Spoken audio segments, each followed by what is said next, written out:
Армысыздар футбол жанкүйерлері, футбол сүйер қауым. Бүгін біз Чемпиондар лигасының кезекті ойындарын талқылаймыз. Әдеттегідей Барселона Интер кездесуінен бастаймыз. Қымбат достар, біздің жаңа арнамызға тіркелуді ұмытпаңыздар.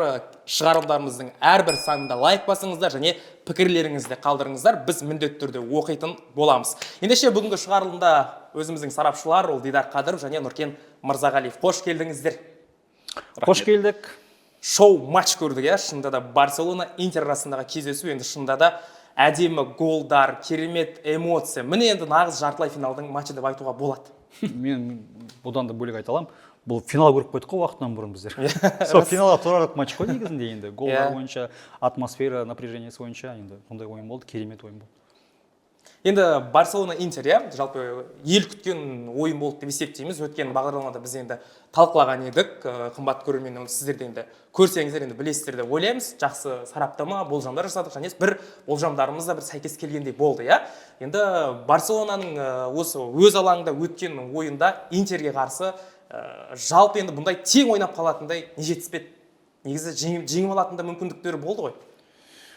Алдыңғы бағдарлама айтқандай, енді сен өзің айтып өттің ғой, Барселонаның осал тұстары, ол стандарттардағы шеберлік, мүмкін бойы ұзын ойыншылардың болмауы ма, сонда жетіспеген сияқты. Бұдан бөлек енді тағы да айтып өтем, Интердің тактикасы дайындаған бұл ойында да жүріп тұрды. Оны өткен бағдарламада талдадық, кәдімгідей сызып тұрып көрсеттік. Интер қалай ойнайтын, шабуылға қалай шығатын міндетті түрде көріп өтіңіздер. Интерге қатысты шығарылымды сол дүниелердің бәрін көрдік негізінде. Бұл жерде Барселонаның да жоспары орындалды, бір қызық. Себебі Интердің да осал тұстарын көрсеттік қой, сол осал тұстармен қазір әрі қарай айтып өтеміз. Барселона пайдаланып қалды. Интер да өзінің ойынын Барселонаға ұсына білді. Кейбір сәттерде сол ойын жүріп кетті.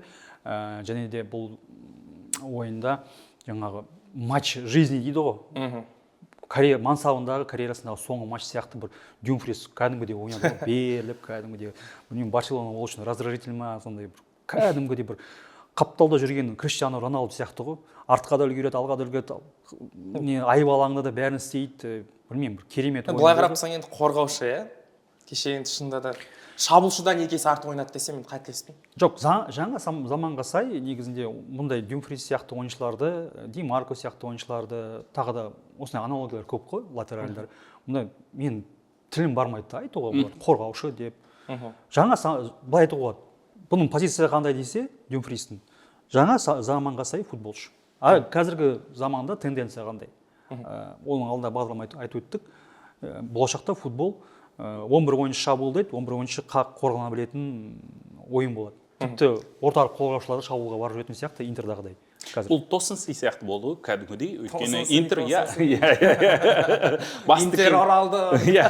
Басты тіккен сияқты, дәл осы Симона Инзаги.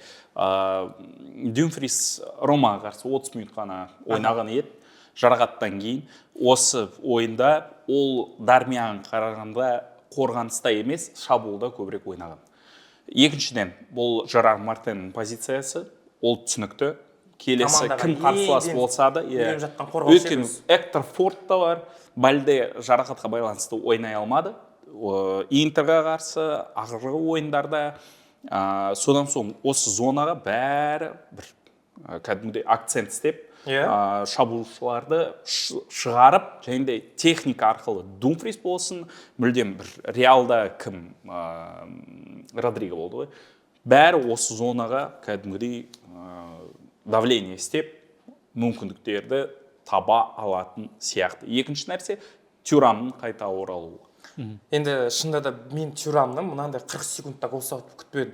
Жалпы Интер осындай бірінші минутта гол соғады деп күтпедім. Өйткені өткенде айттық қой, енді 3-4 ойынның қатарынан жеңіп жатыр, бірақ енді олар әсер етпеуі мүмкін. Команда енді бәрібір Барсаға қарсы ойнап жатыр деген сияқты.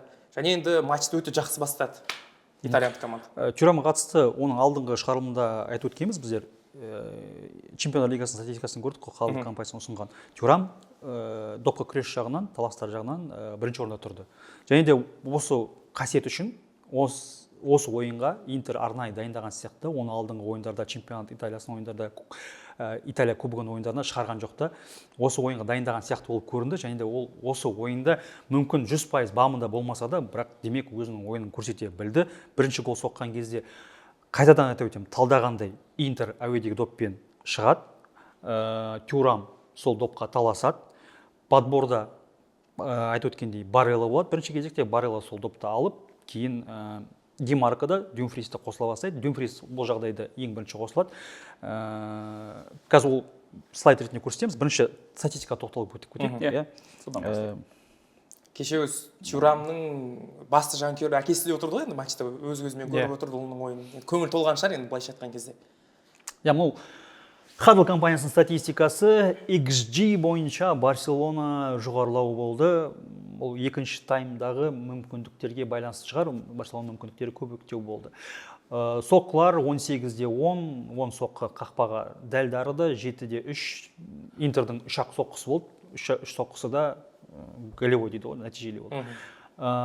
Айып алаң сыртынан Барселона көбірек тепкені көріп отырмыз, айып алаң ішінен тағы да Барселона. Средняя дистанция удара дейді, орташа дистанциясы Барселонада көбірек болды. Демек Барселона айып алаңнан соққы бағыттауға көбірек дайын болды деген сөз. Бұрыштамалар 7-де 2, айыпдаулар 3-те 1, офсайд, Интер көбірек офсайдқа түскен. Бұл да оны алдындағы бағдарламада шығарымда айтып өттік қой, Барселона искусственно офсайд жасайды. Соның нәтижесі міне 5 офсайд Интердің орындауындағы. Фолдар бойынша бірдей, сарыға қазір маңызды емес бұл негізінде бұл ойында. Және де ең бірінші эпизодқа көшейік. Міне мындай ойынның бірінші минутында осындай керемет эпизод болады. Тюрам Барселона қорғаушысының есімі ұмытып қалып тұрмын мен, Мартинез, Мартинезға керемет өзінің арқасын қоя біледі, денесін қоя біледі. Бареллаға пас, Барелла қиып тұрып Дюмфриске пас береді. Дюмфрис бұл жерде керемет қозғалады, ешқандай офсайдқа намек жоқ. Мына жерде көріп отырсыңыздар, Интердің ойын стиліне сәйкес бұл жерде Ди Марко да қосылып жатыр. Кешігіп қалдым ау деп жүгіріп барады да, бұл жерде тезет қол жету керек деген сияқты шабуыл болды. Дәл осылай шабуыл өрбейді. Бұл жерде пас Дюмфриске жетеді. Дюмфрис айып алаңның ішіндегі Тюрамға пас береді. Тюрам керемет өкшемен теуіп осы ойында гол соғады. Шок болды ма? Менің ойымша Барселона үшін шок болған сияқты. Бірінші шабуылдан-ақ Интер өзінің үй тапсырмасы арқылы, өзінің дайындаған дүниелер арқылы Барселона ұстап алады. Демек, Барселона бұған, мен қандай тұжырым шығарам? Қорытынды. Барселона бұған дайын болған жоқ. Тағы да, оны алдың бағдарлам тағы талқыладық қой біздер. Интердің 4 қорғаушымен бір сызықта ойнайтын командаға әрдайым басымдылығы болады. Бұл қапталдағы фулбектер, латеральдар. Сол себепті Интер бұл дүниені бірнеше рет пайдаланды ойын барысында. Тек біреуінде ғана гол соғылды.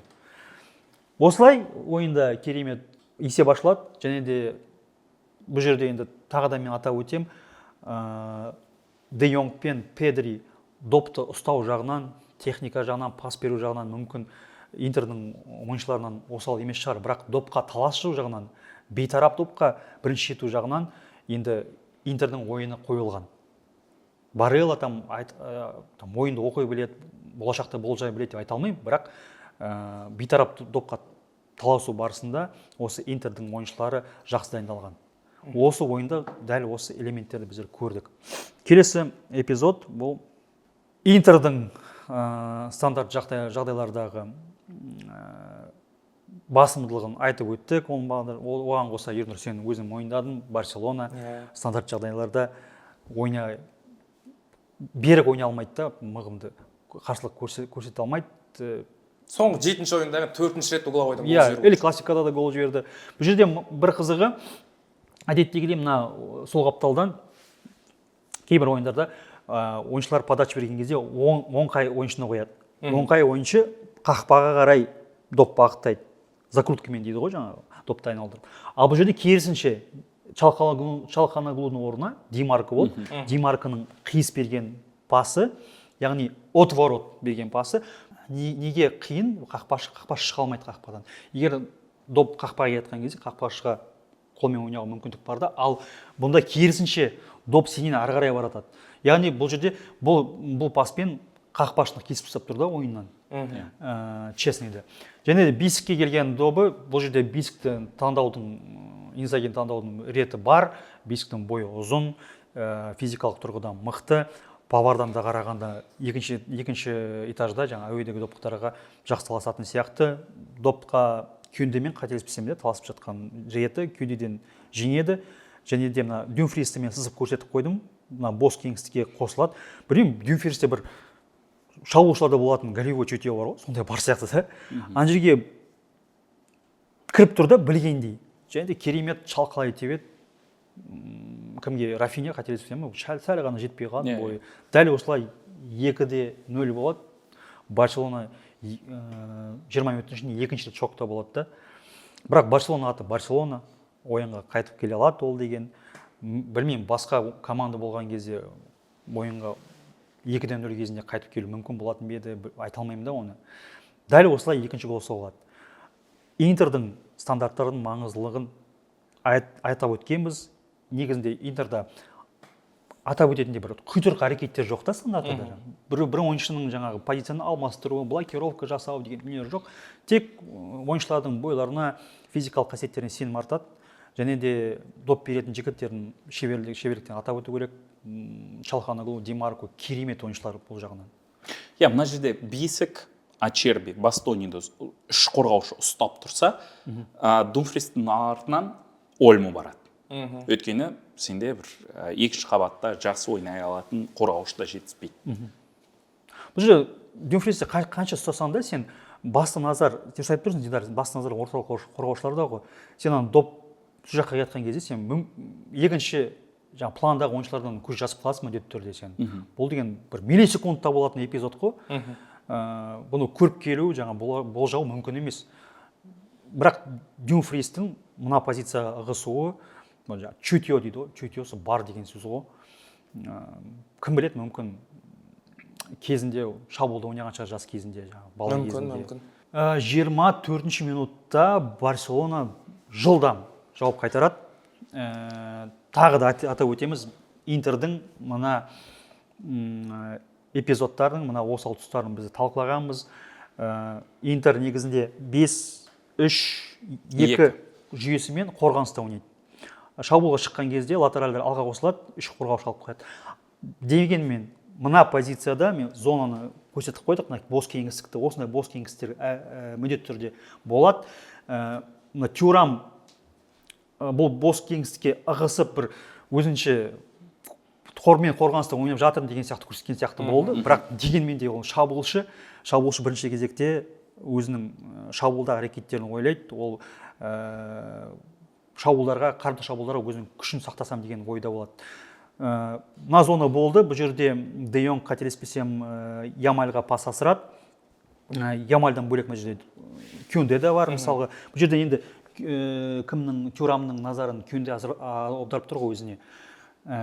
Демарко Ямальдың ашық тұрғанын көріп тұр, дұрыс қозғалып тұр. Ал мына жерде Мхитарян, орталық жартылай қорғаушы, бұл Ольмамен бірге ойнап жатыр. Бірақ Ямаль доп қабылдаған кезде, ең бірінші кезекте естеріңізде болса, гол соғылған Ямаль таңғаламда мен Тюраммен допқа тартыс кезінде жақсы корпус қойып елетті, и Тюрамнан допты алып кетеді. Негізінен ана жерде Тюрам 17 жастағы баланы тапап өту керек қой, дымын қалдырмай. Жермен жексен кіріп, үстінен сосын аяғын сүртіп кету керек қой. Бірақ Ямальдың керемет ойыны, одан кейін ол ортаға ығысады. Оның алдыңғы бағдарламада Интердің ойын талдаған кезде, жанкелер міндетті түрде қарап өтіңіздер, Мхитарянның бірге бір ойнау қасиетті осал екенін түсіндірдік. Себебі Мхитарян негізінде ол тіреуші жартылай қорғаушы емес. Оның плеймейкер ол. Оның демек шабуылдағы қасиеттер басым, қорғаныстағы қасиеттен. Дәл осы жерде ол Ямал жіберіп алады, әрі қарай Ямалдың орындауда нағыз магия болады. Нағыз магия болады. Кей кезде осы соққы бағыттан кезде ойланып қаласында бір Мессиға ұқсас түрлері бар сияқты да. Енді Ямал бірінші қаншама айтқан ғой сол бағытта, мен Месси емеспін, мен Роналду емеспін, Ямал. Жаңа өзіміздің бірақ дегенмен де бұндай 17 жаста мұндай техниканы көрсету, өз-өзіне сенімділікті көрсету бұл керемет дүние. Ямальдың осы соққысы Барселонаға ойынға қайтып келуге көмектесті деп ойлаймын. Әрине. Ол бір жеп-жеңіл кәдімгідей сиқырды көрсетіп, Жаттығуда Марело жүрген өтіп кетеді де, одан кейін сол аяқпен сылқ етіп гол салып тастайды ғой. Дәл осы жігіт.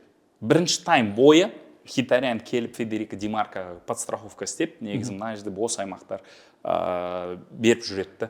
Өйткені Барселона онымен жақсы қолданады. Иә. Дитер, біз айтып өттік қой, мына осы кеңістіктер болады, Барселона міндетті түрде осы кеңістік пайдаланады. Басқа амал жоқ. Осы кеңістік пайдалану арқылы мына үш жартылай қорғаушы ығысып үлгермейді. Бір жағынан бұл кеңістіктен шабуыл жасамай, ана үш жартылай қорғаушыны негізінде араларын қашықтан ашып, тағы да басқаша пайдалануға болады негізі. Бірнеше варианты бар да бұл бос кеңістік пайдалану. Бірақ дегенмен де егер де Интер 5-4-1 схемасына көшкен кезде мүмкін мына кеңістіктер болмайтын еді. Дәл осылай Интер осы ойынның аяғында көшеді. Естеріңізде ме? Тереми шығады, Фраттези шығады, одан бөлек Залевский шығады. Сол кезде Интер осы схемаға көшеді. Бұл кезде Барселонаға зоналарды пайдалану мүмкіндік болмайды. Зелинский ғой. Зелинский шыққанда дәл осы 5-4 жүйесімен негізі ойнап шықты Интер. Бірақ бұл реакция болғандықтан. Өйткені Мхитарян да үлгермей жатыр. Мына жақта одан кейін жарақат алып Лаутаро Мартинес кетіп қалды. Тюрамды. Бірақ енді Лаутаро бірінші таймның аяқталуына бір 4 минут қалған кезде кетті ғой, бірақ енді соңына дейін шыдады. Бірінші тайм аяқталғаннан кейін екінші таймда жаңадан инсан шығарды ғой. Оның орнына ойыншыларды. Барселонаның біздер екінші голына көшейік. Ұқсас эпизод көріп отырсыздар, иә. Қайтадан Интер өзінің тұрақты қорғаныстағы тұрақты схемасы, бұл жерде енді бірақ үш жартылай қорғаушы Мхитарян, Барелла, Чалханоглу ығысып үлгеріп жатыр да. Бірақ дегенмен де бұл жерде Тюрамның қысым жасайтын жері ғой Педриға. Педри допты қабылдап, асықпай айбалаңына көз салып алады, кім қай жерде тұрғанын, қалай пас тастауға болатынын мүмкіндік беріп қояды ойлануға. Бұл басты фактор. Барселона ойыншыларына, әсіресе Педри сияқты ойыншыларға ойлануға мүмкіндік беруге болмайды, кеңістік беруге болмайды.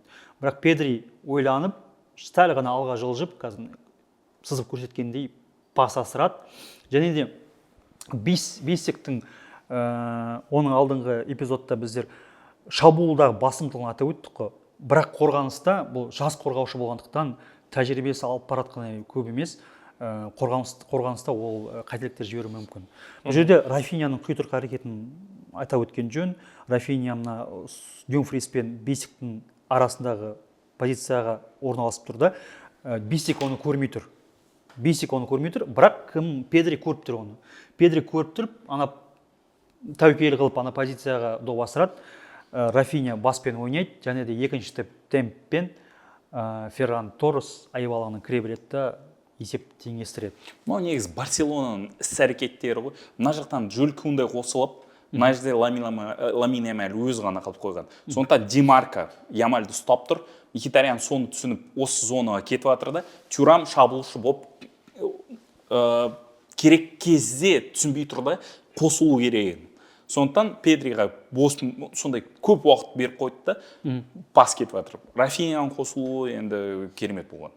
Және мына бір шабуылдың алдында енді сөз бар ғой, ереже кезегі 3-ке дейін деген. Ферранның негізі осының алдында 2 мүмкіндігі болды. Біреуін сыртқа тепті, біреуін тағы да енді қисық тепті. Енді үшіншісін жақсы пайдаланып кетті. Сонымен Мхитарянның позициясын қараңызшы. Алдыңғы слайдқа қарағанда ол жақынырақ тұр. Себебі ол гол жіберіп алған есінде тұр да осы позициядан. Сол себептен ол үш жартылай қорғаушы бұл эпизодта ауысып үлгеріп тұр да. Бірақ дегенмен де енді басты мәселе бұл жерде Ямал жабуы. Әрине. Ямал есінде қалып қойды да, енді Ямалды келесіде қалай жабамыз деп ойлап тұр ғой. Бірақ Педридің бар екенін ұмытып кеткен да, Педридің пас шығара білетінін, ана жерде Бисек Рафинияны ұмытып кетті. Керемет гол. Барселона ойынға оралды. Мен ойладым қазір. Дәл осы сәтте ойладым, енді Интер шашылып қалады сияқты болады деп ойладым да, сондай ой келді. Енді Интер бітті, шашылады деп. Бірақ екінші таймда не орын алады? Интердің стандарты орын алады. Міне 63-ші минут қайтадан доп асырып отқан Хакан Чалханоглу. Жігітке назар аударамыз. Неге? Себебі бұл жерде әдетте солақай ойыншылар тұрады ғой. Қайтадан Интер от ворот передача жасайды. Барселона айбалаңында бір Интердің ойыншыларының тарапынан бір ешқандай құйтырқы әрекет жоқ. Бұл жерде бесікте әрекет етеді, Тюрамда әрекет етіп жатыр. Дюмфриске керемет мүмкіндік жасап береді. Бұл жерде 3-ші гол соғады. Дәл осы кезде де қайтадан бесік, Ачерби, Бастони бүкіл осы ойыншылар өзіне назар аударып алып алады да, сонда Дюмфрис қалып қалады. Сонда тағы бір Маркус Тюрам кішкене бос емес мүмкіндікті алып алады да, жақсы қосылып, ол соғып тастайды. Керемет стандарт.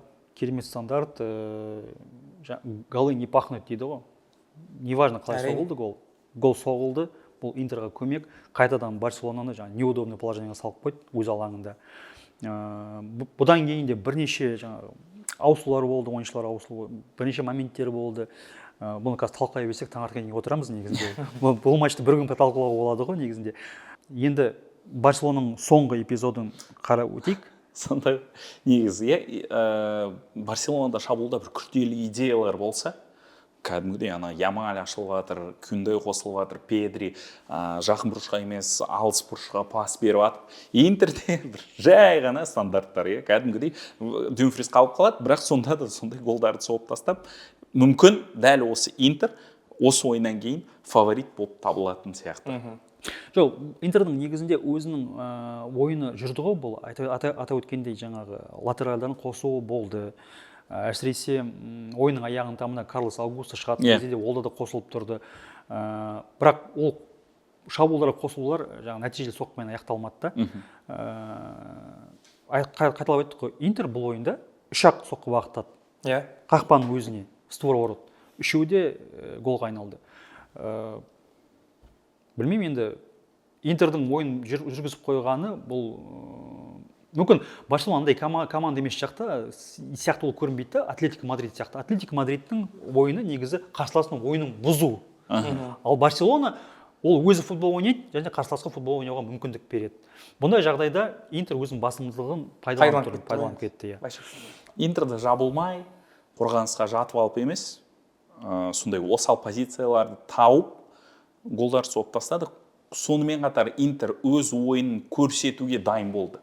Осы ойында Барселонаға қарсы жартылай финал болсын, Манжуикте өтседі осы матч. Интер шайқасқа дайын болған. Соңғы эпизодты қарап өтейік, әріптестер. Бұл 65-ші минут. Ең жақсы көретін моментім осы мен. Бұл жерде стандартыды ойнатты. Ямальдың құйтырқы әрекеті доп жіберіп қояды. Мен ойладым да, бұл жерде бір қарағанда Интердің ойыншылар жетіспеген болды да, бірақ санап шықтым, 10 ойыншысы барлығы штрафнан отыр екен. Неге олай болып қалды? Негізінен мына көрсетіп қойған зона, бұл футболдағы ең қауіпті зона. Осы зонадан статистика бойынша көп голдар соғылады. Интердің ойыншылары бұл туралы міндетті түрде біледі, білмейді емес. Неге дайын болмады? Инзаги біледі, бірақ неге айбаланың алдында бір ойыншы тұрмады? Неге ол ойыншы, Ямальға қатысты бір ойыншы реакция жасап жатыр, қозғалып баратыр, Ямальды күтіп алуға соққысын. Қалған ойыншылардың барлығы қақпашының қасында тұрды. Бір андай идея болған сияқты да, не болса да гол жібермеу керек, осы шот ұстап қалу керек. Сол себепті бір тізіліп қақпаға тұрып алайықшы деп. Бір шаңалы топ көрсінші деп. Сондай бір ой болған сияқты болып көрінді да Интерде. Және бұл 65-ші минут ойынның екінші жартысының көп бөлігі алда ғой әлі. 95-ші минут болса екен, 93-ші болса екен түсінетін едім. Бірақ Интер неге бұл жерде Рафиньяны күтпеген? Және де ана жерде Рафинья тұр, соққы жасай білетін. Егер ана жерде бір Мартинес тұрса, Кубарси тұрса, мен түсінетін едім. Кубарси ол теуе алмайды. Тыңдағым тұра берсін. Зияны жоқ деген сияқты. Көріп тұр ғой. Рафинья тұр. Рафиньяны жабы бөлу керек. Рафиньяны бостан-босқа қоймайды ғой жеге Барселона. Мынаны енді үйде әдемілеп бір дайындап алған секілді болсын. Қайталап болсын. Енді мына жерде енді Ямалдың керемет қой енді. Әдемілеп өткізіп берді, оны өзімен бір қорғаушыны алып кетті. Ар жақта енді Рафиньяны тепкен кезде анау воротаның дауысы шықты ғой. Жаман қуандым сол кезде. Барселона жасаған нәрсесі ғой. Ол жалғау оны айтпайтын сияқты, компактность дейді ғой. Осы стандарт кезінде Интер өз қақпаның алдында бір 5-6 ойыншыны қойып, жай болды. Створ жауып тастаймыз да, олар қазір подача істеп, солай кросс арқылы ойнайтын шығар. Жоқ. Барселона Рафинияны тауып алды. Осылай үшінші гол соғылды, одан кейін де бірнеше эпизодтар болды. Рафиня өз 90-шы минутта тағы бір теуіп көрді Зоммерге. Зоммер енді мықты қақпашы, мойындатты кеше шынында да. Анадай жойқын соққыларды қайтару енді басқа қақпашы болған кезде енді келмес еді қолынан, бірақ Зоммер қайтарды. Жоқ, біздер ойынның соңындағы эпизодтарға тактика тұрғысынан қарайтын болсақ, ойынның соңындағы эпизодтарға қатты баса назар аударудың қажеті жоқ, талқылаудың қажеті жоқ. Себебі неге? 70-ші минутқа дейін ойыншылардың күш қуаты болады әлі. Және олар 70-ші минутқа дейін бапкердің қойған тапсырмасын орындай алады. 70-ші минут біткеннен кейін, егер де заменалар болмаса, ауысулар болмаса, ойыншылар шаршай бастайды. Шаршаған деген сөз ол тапсырманы орындалмайды деген сөз. Сол себепті ойын талқылаған кезде бірінші 70 минутты талқылау керек. Қандай дүниелер болды? Егер үй тапсырмалары болса, бір керемет идеялар болса, сол бірінші 70 минутта көруге болады соны. Ары қарай ойыншылар шаршаған кезде ол уже андай непредсказуемый футбол басталады да. Ол кезде 70 минуттан кейін ойыншылардың жеке шеберлігі бірінші планға шығады. Статистикаға назар аударып кетейік. Бұл Интердің қақпасына бағытталған соққылар легі. Оның алдындағы шығарылымды көрермендер қараған болса, бір қызық факт болды. Қақпаға бағытталған дәл соққылардың көбісі Арсенал мен ПСЖ ойында орталық қақпаның ортаға қарай бағытталған көбісі. Ал мұнда Барселона соққылар көп тұрсын. Қақпа бұрышы, қақпа бұрышы бар, ортаға да бар соққылар. Неше түрлі керемет әртүрлі соққылар болды да. Енді Арсенал емес. Керемет сезіммен айтып отыр ғой сонда. 18 соққы барлығы, оның 10-ы қақпаға дарыды, оның 2-і голға айналды. Неге 2-і? 18-ші соққы, қателеспесем, қақпа маңдайшасына тиіп, қақпашыға тиіп кіреді. Сол себепті бұл створ ворот есептелмеді. 5 соққыны Интердің қорғаушылары жауып үлгерді. Бар болғаны 3 соққы қақпадан қиыс кетті. Деген бұл Барселона ойыншыларының шабуылды аяқтау шеберлігінің көрсеткіші деп ойлаймын. Келесі бізде Интердің енді Арсенал мен ПСЖ ұқсас. Дәл ортасынан бір кесілгендей тепті ғой бұл жерде. Екі соққы стандарттан, бір соққы Тюрамның, ойын барысында Тюрамның соққысы бір бұрышқа кеткен сияқты болды да, бұл статистика бізге басқаша көрсетіп тұр, яғни Тюрамның соққысы орталыққа кірді. Интердің сырт алаңдағы жақсы көрсеткіші 3 соққы, 3 гол, эффективность деген сөз бар ғой, осы Интерге қатысты айтылған сөз, бұл ойындағы қарымта ойында не болатыны қызық өте. Интердің тактикалық қозғалыстарын көрсеттік қой бірінші шығарылымдарда. Оның барлығы болды. Осы ойында Ачербидің ортаға ығысуы да болды. Бір емес, 2 рет болды ондай. Қапталдағы ойыншылардың қосылуы да болды. Енді Лаутаро Мартинестің жарақат алып қалған өкінішті, бірақ қазіргі заманда енді медицина дамыған, мүмкін келесі ойынға оны шығаратын болар, уколмен шығаратын болар. Мартинестің допқа талас жағынан, Тюраммен түсінісу білу жағынан таптырмас ойыншы. Оны не Тереми, не Арнауту ешкім баса алмайды оның орнын. Сол себепті келесі ойынға енді мен ойлаймын, Мартинесті Тюрамда дайын болатын сияқты. Бұл ойыншылар қорғанысқа қатыспаса да, шабуылдағы қорғаныстан шабуылға көшу кезіндегі стадияда олардың маңыздылығы өте зор. Өте зор. Олар арқылы қойылған ойын, және де Барелланы тағы да атап өтеміз. Жас үлкен екі ойыншы қарағанда, Мхитарян Чалхановға қарағанда Барелла алға қарай көп қосыла біледі. Боскингстер жақсы таба біледі. Подбор дейміз ғой, бейтарап доптарға жақсы жете біледі. Бұл да өте жақсы качество, көзге көрінбейтін қасиеттер ғой ойыншылардың. Келесі ойында менің ойымша Фратези шығатын сияқты. дәл осы Бірінші Барселона қарсы. Өйткені Мхитарян немесе Чалханоглуны алып тастау енді Екіталай. екіталай. Мүмкін Өйткені Симона Инзагиға табу керек та шешімді. Мүмкін Карлос Аугусто Федерико Ди Марконың орнына Дамфрис оң қапталда. Өйткені Ямальды ұстау керек. Одан кейін дәл осы опорный зонада Педриға қарсы ойнау қажет. Біз мына қазір шахмат доскасында бірінші құлап қалды. Дәл осылай Фраттезиді Ямальға қарсы осындай құлап жүрді. Сол менің бір байқағаным, Ямаль Фраттезиден шайқап жүрген кезде бірінші таймда, сол кезде Жоқ, Фраттезиде емес. Димарканы шайқап жүрген кезде Мартинелли сияқты қасым ұстаған келді ма? Шайқап жүрген кезде мен ойымша сол кезде бірінші таймның өзінде Инзагиді андай ой пайда болған сияқты, бұл жігітті алмастыру керек, себебі ары қарай ойнайтын болса Ямаль тағы да гол соғып кетеді деп. Екінші таймда Карлос Аугусто шығады, тың ойыншы. Сол себепті Дидардың айтып тұрған рас болуы мүмкін. Келесі ойынға Димарко Ямальға қарсы тұра алды ма? Осы сұраққа жауап іздеу керек. Меніңше жоқ. Өйткені ол шабуылға жақсы қосылады Димарко, бірақ қорғаныста кішкене әсер бар. Содан соң Карлос Аугусто орталық қорғаушы болса да, мүмкін Павар қайта оралса, былай осылай төрт көретін боламыз. Карлос Аугусто, Бастони, ортада Ачерби, және де бисік емес Павар. Өйткені мына жерде позициялық қорғаныста Павар өз-өзін жақсырақ және бисікке қарағанда деңгейі жоғарылау сияқты.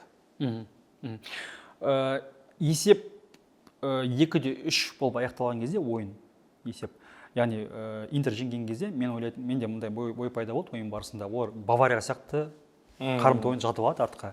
Сонымен аяқтайды деген сияқты. Сонымен аяқтайды, қарымта шабуылға шығады, соқса соғады деп ойладым да, бірақ Барселона тегістіріп кеткен кезде жаңағы счет обнулился дейді ғой. Екінші ойында қос команданың басынан бастайды барлығы деп ойлаймын. Жартыласа одан кейін стандарттар біріншіден, екіншіден енді Интердің контр шабуылдары Дамфрис арқылы соны көретін боламыз. Сол қапталда Барселонада кім шықса да, бұл Хектор Форд болсын, Жерар Мартен болсын, білмеймін бір. Сонымен қоса Кунде дайын бола ма? Кунде дайын білмеймін, әлі ешқандай ақпарат жоқ Кунде жайлы. Енді шықсын деп тілеймін, енді өзім Барселонаның жанкүйері болғаннан кейін Кунде болса егер қорғаныста, яғни мәселе жоқ деген сөз. Бірақ енді Дамфрисқа бір жекелей дайындалу керек те сияқты бар ғой, өйткені кешегі ойында енді айта алмадым. Мен қазір өзім кімнің орнына қоя білсем, жаңағы Фликс орнына қалай төтеп бересің? Онда сен схема өзгерту керексің. Сен Интер сияқты бес қорғаушымен ойнау керексің. Сол кезде сенің жаңағы латералін сондай ойыншы табыла білсе, біріншіден жоқ ондай ойыншы. Айтып өткендей Бальде жарақат бар ода, ал жас жігіт. Жерар Мартен болса, ондай деңгейде ойнай алмайды. Тәжірибе дегенде тәжірибе емес, олардың скиллдарына байланысты ең біріншіден. Өйткені Жерар Мартен сондай динамичный ойыншы емес. Мүмкін Интерде Карлос Аугусто шықса, Барселонада Иниго Мартинес сол қапталда бірінші бастап құрамында шығатын сияқты. Сол қапталда, дәл осы позицияда. Сонда Араухо мен Пау Кубарси ортада, оң қапталда Кунде дайын болса түсінікті. Менің ойымша бұл әлемдегі қазіргі таңда ең мықты қапталды ойын. Әлі осы позицияда. Еседен жартылай финалдағы осы қос команда ойындарын аяқтады ғой. Енді Арсенал PSG бірінші рет ойнап үлгерді. Енді шынында да әлі де болсын финалға мына команда шығады деп біз айта алатындай бір сенімділік жоқ, екеуі де жұмбақ ойынмен аяқтады. Барса да жаңағы Арсенал да, өйткені Арсенал бағана айтқандарыңыздай, осы алдағы шығарымда айтқандарыңыздай, жаңағы Францияда бір керемет бір камбэк жасайтын сияқты. Бірінші жұпта негізі фаворит бар ғой, бұл Сен-Жермен. Ал осы жұпта не болатын? Бізді өзімізді өте жұмбақ ойын. Өйткені Дамфристі ұстау Барселонда қазіргі таңда резерв жетіспейтін сияқты. Сол қапталды ойнайтын жартылай қорғаушы. Плюс Ольмо стандарт кезінде Ольмо Думфрисқа қарсы ойнап жатыр. Фермин Лопес шықса да, білмеймін. Ферран Торрес, Роберт Левандовски бастап құрамда шықса, бұл мүлдем басқа ойын болады. Ал дайын емес сияқты. Және бір байқаған тағы да бір дүние осы ойындағы Эль Классиканы қарап болғаннан кейін менде андай пікір пайда болды да. Ольмоға қарағанда Фермин Лопес жаңағы оның эффективность жоғарылау сияқты болып көрінді де, бірақ екеуі бөлек ойыншы. Фермин Лопес ол емін еркін қозғалып бос кеңістік іздейтін ойыншы. Ал Дани Ольмо ол қарсылас команданың сызықтарының арасындағы зоналар іздейтін ойыншы, және де оған кішкентай ғана бір пространство беріп қойсаң, сол пространствода ол доппен бұрылып, пас береді, немесе соққы жасайды. Осы Интермен болған ойында да сол кішкентай кеңістікке қарамастан, уақыттың азығына қарамастан ол бір эпизод жасап алды, естеріңізде ме? Бірінші таймда пас шығарып береді, ол Бастонимен допқа таласып, білмеймін қандай әрекетпен Бастонияны қашып үлгереді, соққы жасайды. Осындай ойында Дани Ольмоның маңыздылығы зор. Сол себепті сол кезде түсіндім да, неге Дани Ольмо шыққан. Фермин Лопес ол деген андай көбінесе қарымта шабуылдарда, Реалмен болған сияқты ойында, Эль Классикада бос кеңістік көп кезде шығатын ойыншы негізінде. Ал Дани Ольмо осылай қарсылас команда компактны қорғаған кезде кішігірім зоналарды пайдаланып білетін, қарсыластың назарын өзіне аударып, өзіне байлап алатын ойыншылардың бірі. Сол себепті қарымта ойында да Дани Ольмо шығатын сияқты. Себебі Интер қайтадан өте компактны ойнайды. Низкий блок дейді ғой футболда. Төмен қорғана біледі. Сол себепті бұндай ойында Дани Ольмоның маңыздылығы зор. Және де мен Левандовскийдің қайтып келгенін қалаймын. Сол мен айтайын деп отырғаным сол. Левандовский болған кезде Барселона жеңермеді. Қалай ойлайсыздар? Қанша дегенмен де Ферран Торреспен салыстырсаңыз, қалай енді Левандовский реализациясы жоғарылау. Жоғарылау енді шын айтып тұрмын ғой. Сен айтқан үш мүмкіндік. Соның үшеуінде соғушы еді мысалы. Үшеуін емес, екеуін болсын. Минимум, менің ойымша. Сол кезде мысалға мен Барселона жеңісін көрер едік. Жоқ, Барселона мен Левандовский мен Барселона ойыны мүлдем бөлек. Мүлдем бөлек. Себебі ол алдыңғы шепте ашылып бөлек қана қоймай, ол екінші теппен шабуыл жасайды, ол өзінің плеймейкер ретінде де көрсете біледі, құйтырық әрекеттері өте көп оның деген. Именно шабуылды құрастыру кезінде, яғни қарымта шабуылды құрастыру кезінде Левандовскийдің жасайтын әрекеттері, оның шеберлігі өте маңызды. Ферран Торрес енді ол сал ойыншы емес, ол да жақсы футболшы, бірақ Левандовский сияқты тәжірибесі жоқ. Левандовский сияқты многофункциональный емес шабуылда ол. Бұл Ольмомен бірге ойнаса, Левандовский ортада Интерде мәселелер көбірек болушы еді. Өйткені Ферран Торрестің іс-әрекеттерін бәрі біледі ғой. Ол алып бос аймақтарға ашылады да, жылдамдық арқылы тек қана. Ал Левандовский ең біріншіден позицияны таба алады да. Плюс ол бисикпен қақтығыс етіп, кәдімгідей дәл осы зонаға кіруші еді.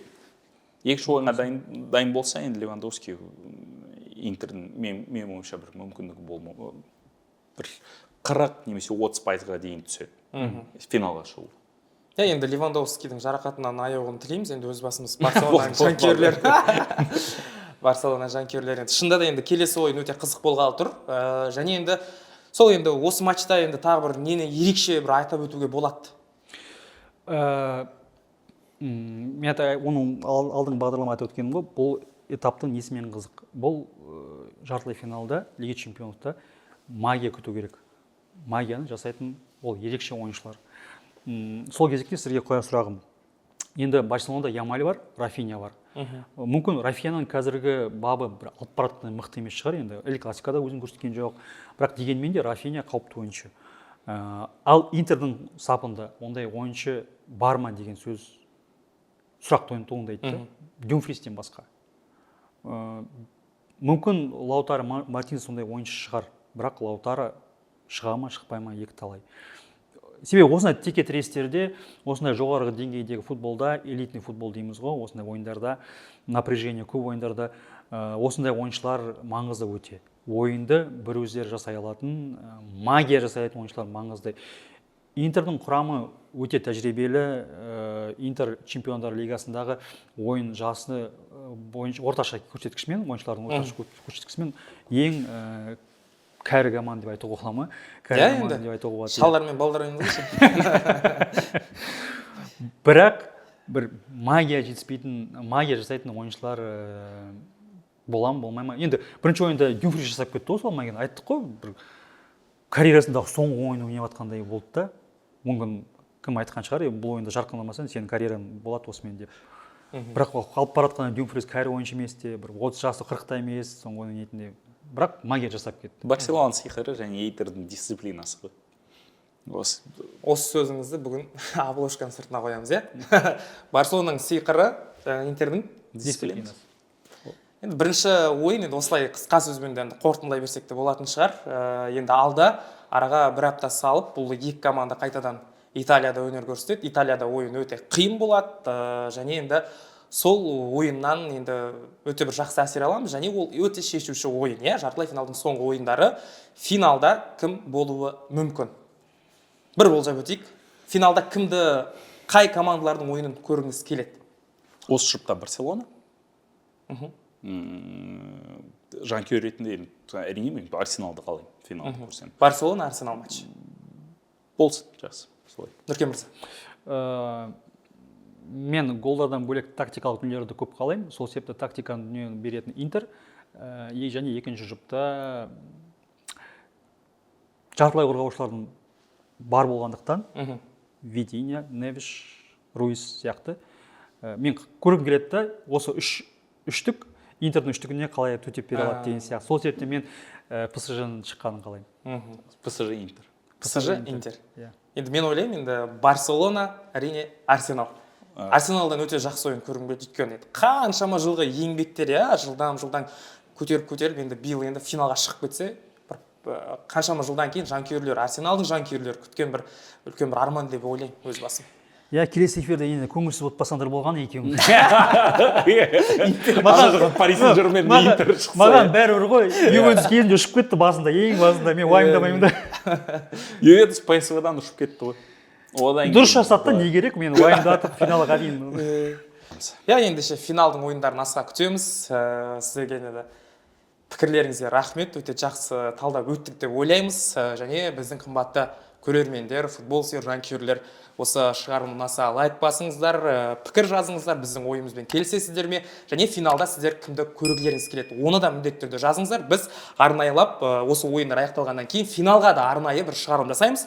Сол жерде кімнің жалпы ой сәйкес келеді, кімдер жалпы енді финалда қай командалар шығады, сол жанкүйерлердің енді есімін осы жерде атасақ, иә?